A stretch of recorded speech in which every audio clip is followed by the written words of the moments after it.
Jom layan teaser Poli Sisi LLM League 2025.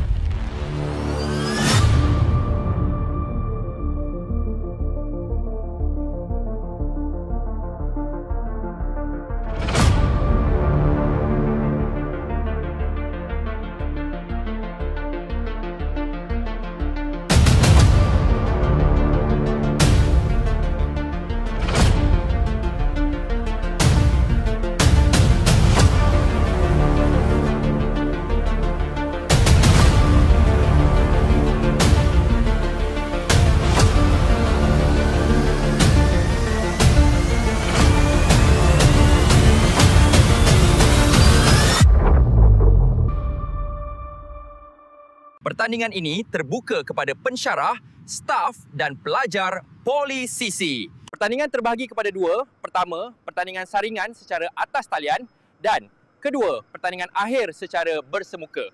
Pertandingan saringan secara atas talian berlangsung dari 1 Julai hingga 1 Ogos 2025.